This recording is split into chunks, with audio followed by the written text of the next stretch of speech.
vrai qu'en tout cas, dans ce roman-là, j'ai pris le temps de l'écrire parce que je voulais tenter de vraiment décrire ce que je ressentais de mon époque, de ma génération, de ce que je voyais autour de moi.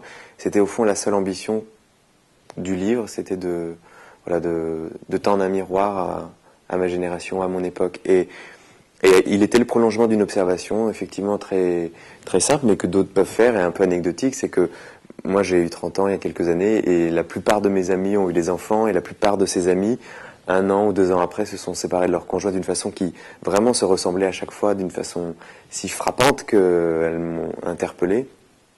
Et je me suis demandé si effectivement on n'avait pas désappris à faire des enfants dans ma génération, comme si on vivait sous la tyrannie un peu joyeuse de la jouissance. Donc c'était encore une fois sous le mode interrogatif que j'avais essayé d'aborder ces questions-là, pas pour faire un compte moral sur mon époque ou sur ma génération, pas pour dire c'est comme si ça ne peut pas être autrement, mais simplement l'interpeller sous cet angle-là, sous cet éclairage-là.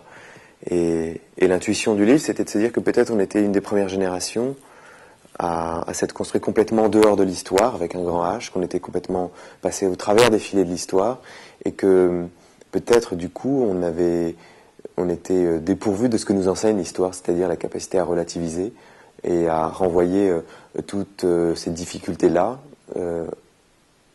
à leur vrai rang, c'est-à-dire aux choses un peu anecdotiques.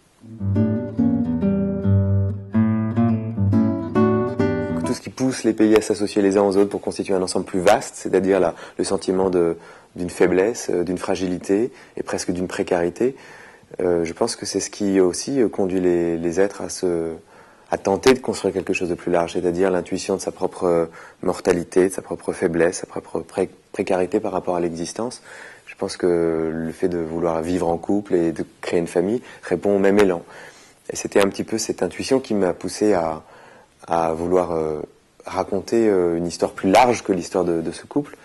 Mais c'était surtout un prétexte, en fait, pour me promener, moi, dans un ensemble de références, d'auteurs, de réalisateurs, de moments de la vie politique qui ont constitué mon imaginaire. En fait, c'était comme une promenade.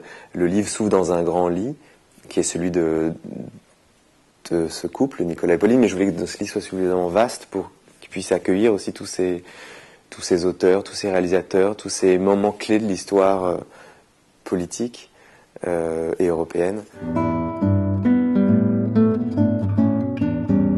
Ça faisait longtemps que j'étais chez Flammarion avec des gens que j'aimais beaucoup et avec lesquels j'avais une relation aussi très affective. Et j'étais à un moment où c'était important pour moi d'avoir un retour qui soit pas affectif, enfin qui soit de travailler avec des gens que je connaissais pas, qui soient en mesure de me dire oui ou de me dire non, et que ça me permette moi de décider de publier le livre. Enfin, voilà, j'avais besoin d'un oui qui soit débarrassé d'une histoire affective, voilà.